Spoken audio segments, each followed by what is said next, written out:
2차 전지 다시 시작하는 겁니까? 어떻게 봐야 돼요? 결국 로봇이 돌아다니든 뭐가 돌아다니든 등짝에다가 고급류 넣으면서 로봇들이 돌아다니다가 뭐 주유소 가갖고 자기가 넣고 오고 이럴진 않을 거 아니에요. 그렇기 때문에 결국 배터리는 필요하다. 등에다가 이렇게 콘센트 꼽아서 할 거 아니면 배터리는 모든 산업의 필수제가 될 거란 말이에요. 내가 2차 전지를 사고 싶어요. 2차 전지는 어느 지수에 영향을 많이 받을까? 코스닥. 자, 그러면은 2차 전지를 내가 매수를 하고 싶다. 그러면 코스닥의 반등 포인트들을 생각하면서 거기서 더 사면 돼요. 자, 코스닥 같은 경우는 이제 제가 여러분들한테 지난주부터 계속 말했던 게 어디까지 밀릴 수 있다라고 했는지 기억은 안 나실 겁니다. 납니다.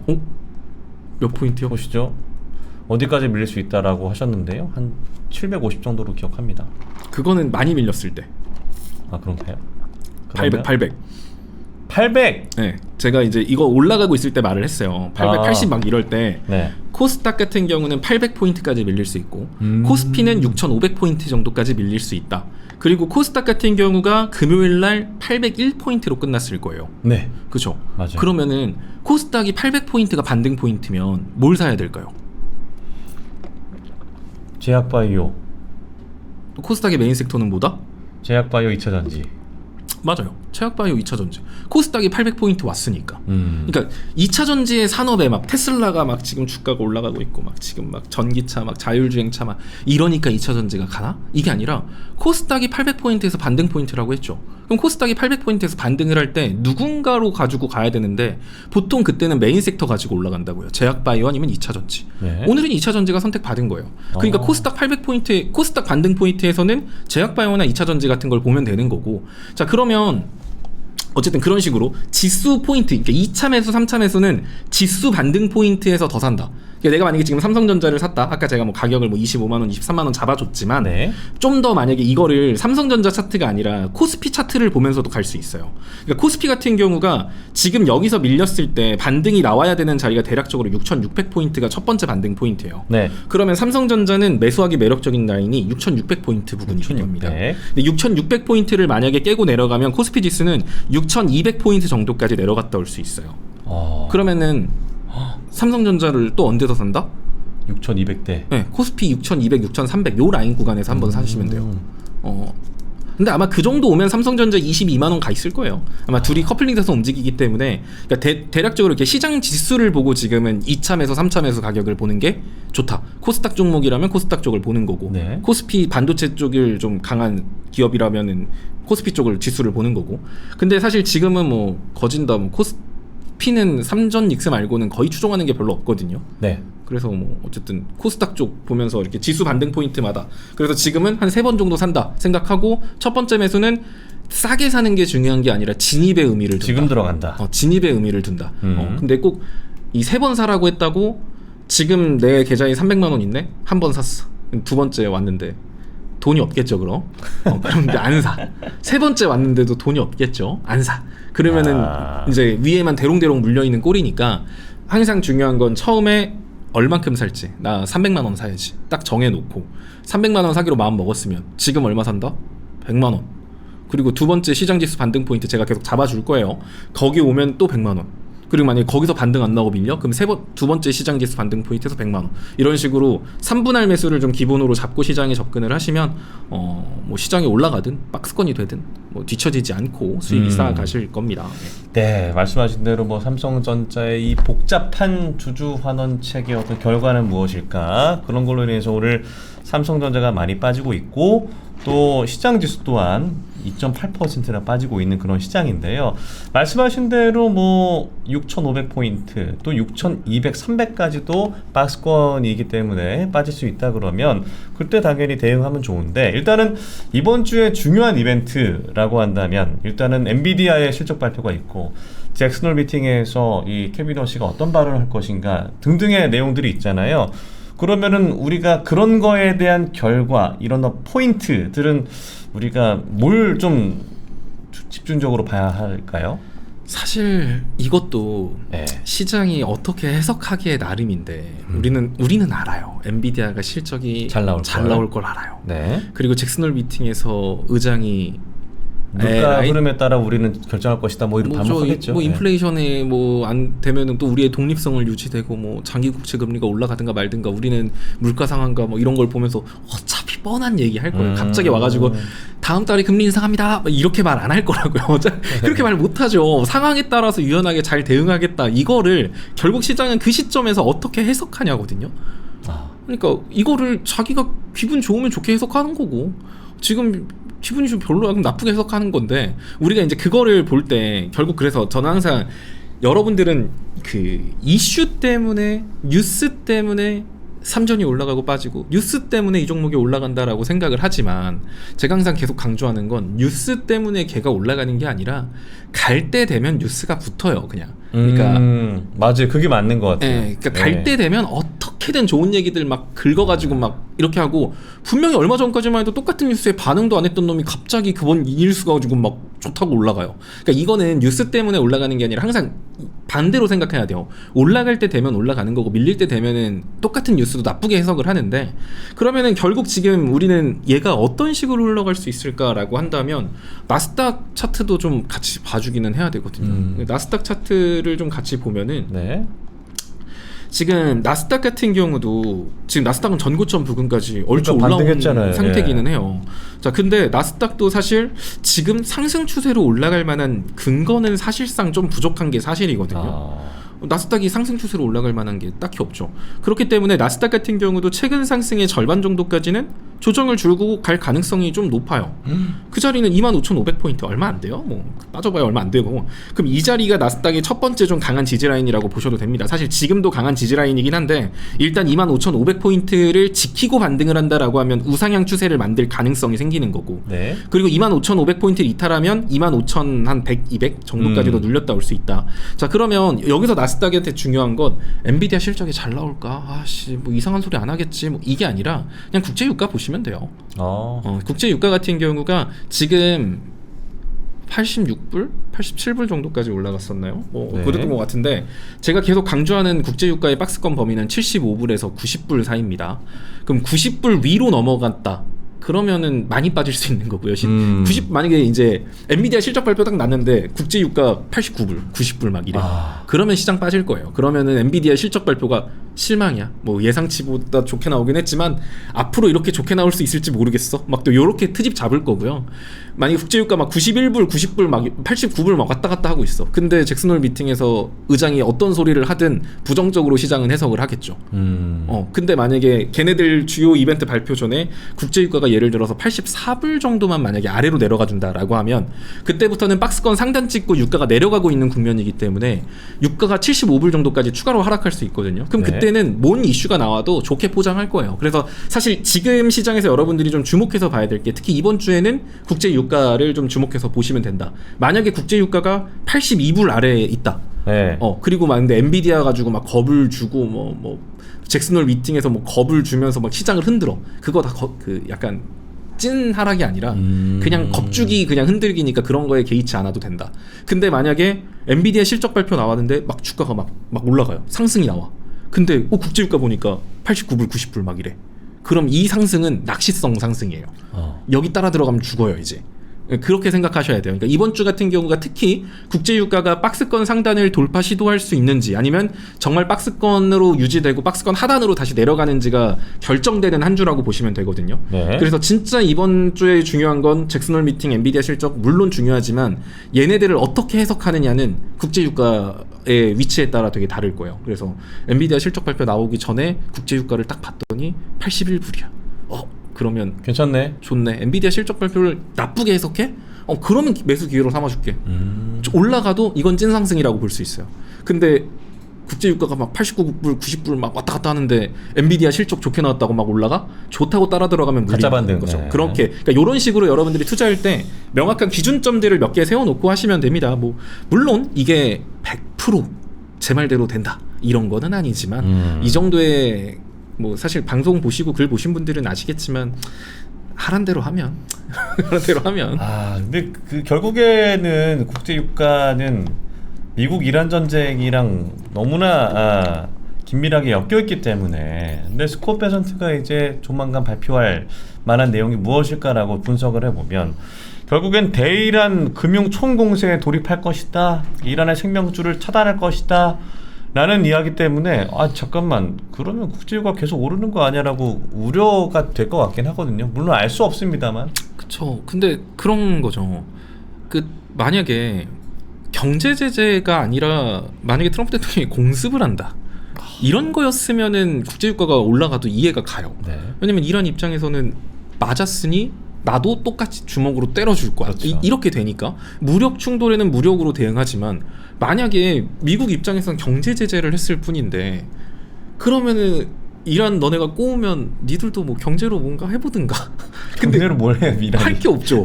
그러면 이란이 그래가지고 승질나가지고 네. 주먹으로 때렸어요. 그럼 미국 입장에서는 난 너를 주먹으로 때리지 않았는데 말싸움했을 뿐인데 나 너 친구들 좀 약간 다 못 지내게 하고 막 뒤에서 이간질 좀 하고 막 그랬을 뿐인데 먼저 와서 얘가 나를 선빵을 또 갈겨? 네가 이렇게 나왔다 이거지. 그럼 잡아.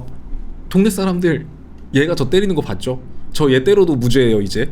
그럼 이 전쟁에 당위성이 생기는 거라서 사실 이란 입장에서는 미국이 경제 제재를 한다 하여 그래서 자기는 군사적으로 보복하기가 상대적으로 힘들죠.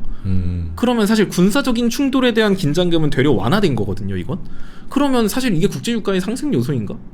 그건 아닌 것 같아요.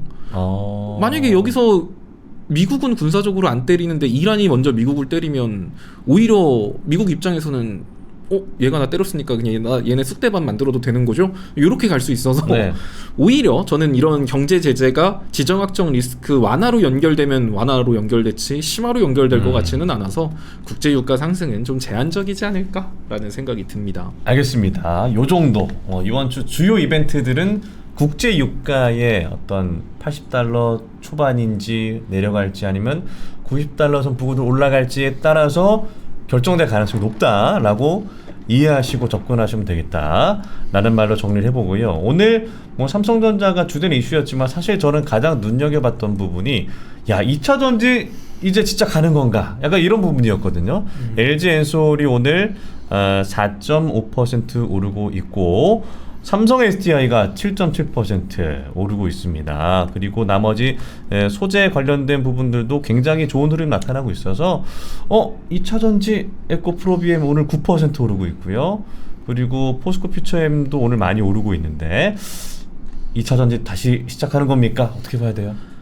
2차 전지에 대해서 또 이제 얘기를 하면은 또 산업에 대해서 얘기를 하면서 여러분들 ESS가 뭐 어쩌고 저쩌고 얘기를 하면 또 사실 근데 이거 다 아는 얘기잖아요, 여러분들. 뭐 ESS가 뭐 매출 올라가고 있다는 거 모르는 분들 없고 뭐 배터리 3사 같은 경우가 원래 전기차 의존도가 컸는데 합작법인들 미국에다 만들어놨는데 죄다 빠그라져가지고 이제 어떡하냐 막 하고 이제 2차 전지 애들 니들 큰일 났다 했는데 야 근데 그거를 ESS라던가 다른 쪽 공장으로 만들 수도 있대 뭐 이런 얘기 나오면서 그러면 참 다행이긴 한데 어쩌냐 막 이러면서 2차 전지 두드러 맞고 오르고 막 이렇게 했는데 뭐 제가 이제 여러분들한테 결국에는 미래는 피지컬 AI로 연결되고 그로 인해서 결국 로봇이 돌아다니든 뭐가 돌아다니든 등짝에다가 고급류 그쵸 고급류 넣으면서 로봇들이 돌아다니다가 뭐 주유소 가갖고 자기가 넣고 오고 이럴진 않을 거 아니에요.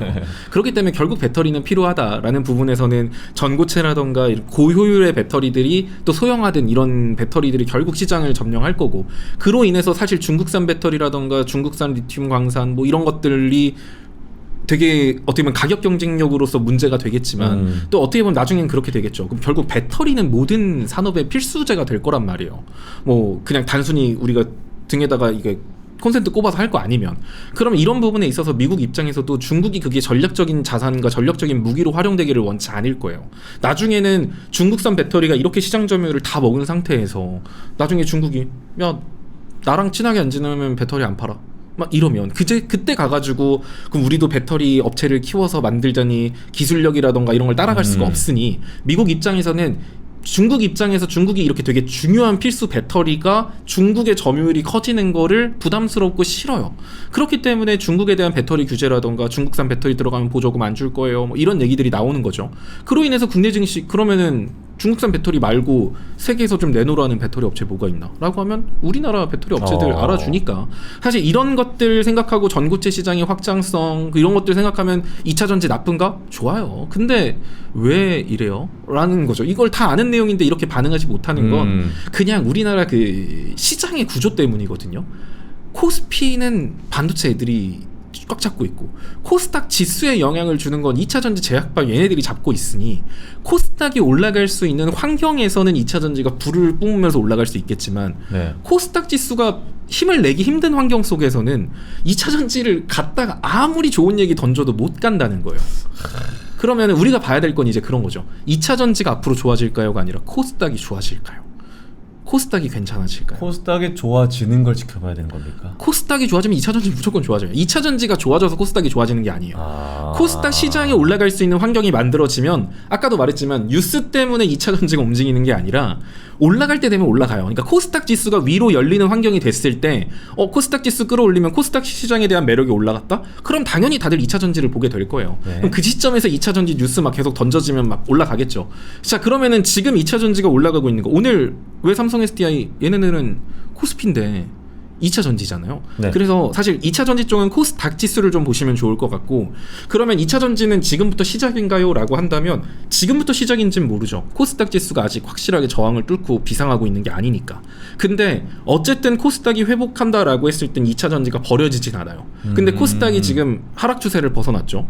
코스닥이 하락 추세를 벗어났다라는 건 2차 전지도 저점을 갱신할 가능성은 매우 낮아졌다라고 보셔도 됩니다. 그러면은 크게 2차 전지 쪽 같은 경우는 지금 물려도 뭐 문제는 없을 것 같고요. 네. 이제 그러면은 2차 전지는 곧 코스닥으로 묶어서 봐야 되니까 코스닥 같은 경우도 하락 추세 벗어났지만 지금 여기 통고 개벽인 890포인트 이 자리를 못 뚫고 올라가고 있는 거예요. 근데 코스닥도 만약에 890포인트 정도 위로 뚫고 올라간다라고 했을 땐 그때는 코스닥이 어디까지 열릴 수 있냐면 만약에 코스닥이 890 뚫었다? 그러면은 진짜 한 그다는 900 거의 960 1000 스탁? 만약에 900포인트 위로 올라간다라고 하면 코스닥이 그럼 1000스탁까지 열려요. 1000스탁까지도 갈 수 있습니다. 자, 그러면 900포인트가 저항이라고 했잖아요. 네. 그럼 내가 지금 2차 전지를 샀어요. 2차 전지 샀는데 그럼 2차 전지는 어디서 분할 매도를 해야 될까요? 2차 전지 분할 매도는 저 상단 아닐까요? 코스닥에서 900포인트가 통고 개벽이야. 네, 900포인트 정도 다다르면 그쵸. 그거예요. 네. 그러니까 2차 전지를 보면서 자꾸 자기 산업 이슈랑 더 갈 것 같다고 막 홀딩하는 게 아니라 네. 여기서 만약에 코스닥이 반등 나오면 한 890, 900까지는 가겠네? 근데 거기를 뚫으면 위로 1000까지 열리는데 거기를 못 뚫으면 또 밀린다는 소리예요. 그럼 코스닥이 밀리면 2차 전지 밀릴까요? 안 밀릴까요? 밀리겠죠. 그러면 내가 지금 2차 전지를 샀다라고 하면 2차 전지를 들고 있다. 지금 신규 진입해도 돼요? 분할 매수해도 돼요? 해요. 대신에 걔네들을 어디서부터 분할 매도는 한다? 890에서 900. 근데 거기 뚫고 올라가면 어떡하죠? 다시 사요. 거기 뚫고 올라가면 1000까지 올라갈 수 있다고 했잖아요. 그럼 다음번에 언제 판다? 1000스탁 부근에서 매도한다. 그러니까 2차 전지 섹터 같은 경우는 이런 식으로 코스닥 지수랑 연결해서 보시면 좋아요. 그러니까 자꾸 산업의 가치만 놓고 보면 좋아요. 네. 2차 전지의 산업의 가치는 좋게 봐요, 저는. 근데 얘네들이 올라가기 위해서는 코스닥이 올라갈 수 있는 환경이 만들어지는 거고 코스닥 지수 저항에서는 2차 전지를 활용해서 또 매도세를 만들 수도 있어서 네. 2차 전지를 투자하고 계신 분들은 어디서 팔까? 코스닥 890. 그 정도 선 오면은 거기서 판다.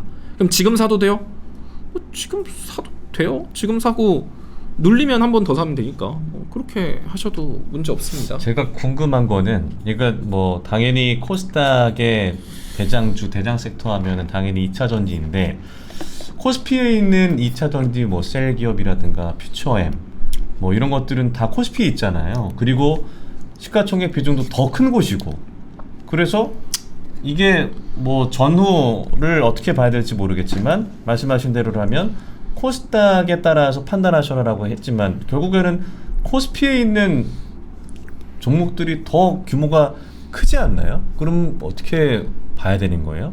그 어떤 투심도 코스닥에 따라서 코스피에 있는 셀 기업이 움직인다라고 보면 되는 거예요? 네, 맞아요.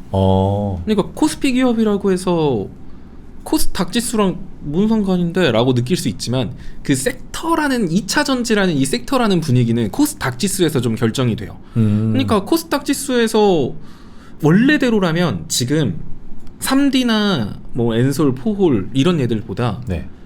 에코프로 BM이나 에코프로가 더 잘 갔어야 정상이기는 해요. 원래들은 걔네들이 코스닥 쪽을 꽉 잡고 있으니까. 네. 근데 걔네들의 유증 이슈가 있기 때문에 지금 셀 쪽으로 좀 더 힘을 붙어서 이왕이면 좀 안전한 데로 가자 이런 느낌이기는 한데 뭐 어렵게 생각 안 하셔도 됩니다. 셀 기업 그러니까 살 거면 저는 2차 전지는 딱 지금 시점에서 뭘 산다 2차 전지? 3D, 엔솔, 포홀 그리고 BM 이 4개 중에 땡기는 거 사면 돼요 그냥.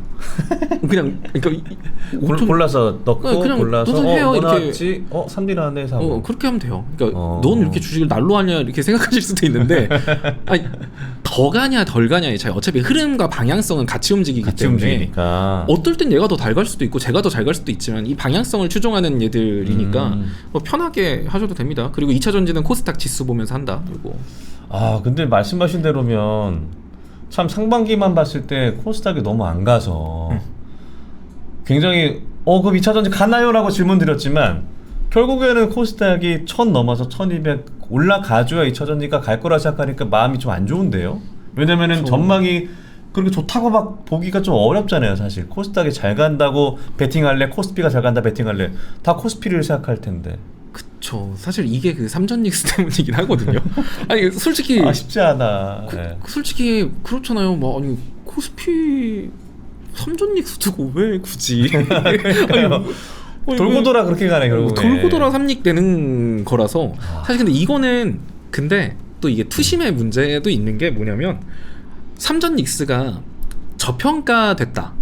네. 고평가됐다. 사실 삼전닉스 지금 저평가인가요? 라고 하면 뭐 상황에 따라서는 충분히 고점을 올릴 수 있는 거니까 저평가예요.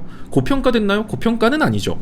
근데 솔직히 지금 코스닥이 고평가됐나요? 라고 하면 완전 저평가거든요. 그러면 코스닥 안에서 그러니까 그건 맞아요. 삼전닉스가 너무 매력적이니까 코스닥 사기 싫어. 이거는 맞거든요. 근데 당연히 좋은 기업은 올라가야 되고 돈 못 벌고 나쁜 기업은 도태되는 게 맞는데 그렇죠. 코스닥 같은 경우도 여기 안에서도 돈 잘 버는 친구들도 분명히 존재해요. 소부장 안에서도 돈 진짜 잘 벌고 막 네. 성장률이 막 계속 올라가고 있는 회사들. 근데 이런 얘들도 계속 빠지고 많이 빠져 있단 말이에요. 그러면 사실 이 개인들의 마음은 갈 때라고. 아까도 말했지만 그냥 작정하고 만약에 코스닥 몰아주려고 하면 연기금 기간 다 써가지고 국민성장펀드 막 긁어가지고 코스닥 사면서 저평가라고 해서 사람들이 느끼기에는 그런 거죠. 와 이렇게 저평가되어 있는 종 얘는 지금 올라가도 위로 80% 가까이 올라갈 수 있다고? 야씨 그럼 지금 저점 매수의 찬스 아니야? 또 사람들의 심리는 또 그렇게 두근두근. 그러니까 그 트리거가 필요한데. 맞아요. 그게 필요한데 뭐가 될까? 그게 나오려면 이제 2가지 정도가 예. 필요한데 첫 번째로는 삼전닉스가 좀 재미가 없어져야 돼요. 그러니까 삼전닉스가 박스권이 움직이든지 네. 변동폭이 그냥 재미가 없는 거예요. 근데 이미 어느 정도 좀 보여지는 것 같긴 합니다. 그쵸. 약간 그게. 지금 계속 예. 오르락 내리락 반복하니까 지금 오늘 이렇게 3전 빠지잖아요. 그럼 사람들 3전 투자하는 사람들 피로도 되게 크단 말이에요. 그럼 3전이 뭐 10%가 빠져 이런 뉴스 가지고도 뭐 장난치나. 근데 또 올라가는다 싶더니 다시 또 막 마이너스 5% 빠져. 이게 반복되면 그 다음부터 사람들은 피로감이 쌓여요. 그러니까 야 하기 싫다 얘 삼전 하기 싫다 닉스 하기 싫다 재미없다 이렇게 되는 거라서 삼전 닉스가 매력을 어필하는 것보단 이런 식으로 중간중간 실망감 및 횡보를 보여주고 그리고 나서 코스닥 지수에 약간 불씨 몇 개 던져주면 자연스럽게 자금은 이쪽으로 들어올 거기 때문에 코스닥을 부정적으로 볼 건 아닌 것 같아요. 그래서 대신에 이제 그건 있죠. 코스닥 안에서 이제 결국에는 불씨가 던져진다 그러면은 나라에서 뭔가를 정부 정책적인 요소들도 한몫을 해야 될 텐데 그랬을 때 국민성장펀드 9월달에 또 2차 뭐 하지 않나요? 국민성장펀드. 그거 국민성장펀드는 코스닥 쪽으로 들어가는 자금들이 대부분이기 때문에 그런 것들과 코스닥 승강제가 아마 동시에 나올 거란 말이죠. 8월 9월달쯤에. 네. 그럼 코스닥 승강제 얘기 나왔을 때 왜 사람들이 지금까지 코스닥을 투자 안 했을까라고 생각을 해보면 그 코스닥이라는 그 시장 지수에 대한 불신이 있는 거예요. 그렇죠. 코스닥은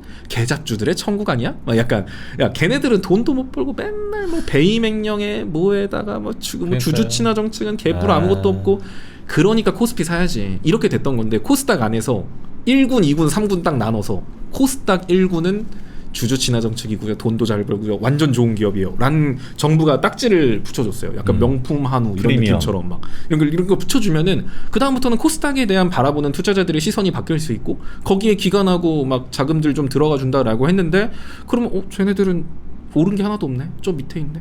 근데 삼전을 딱 보니까 더럽게 재미없네. 맨날 왔다 갔다 코스닥으로 가자.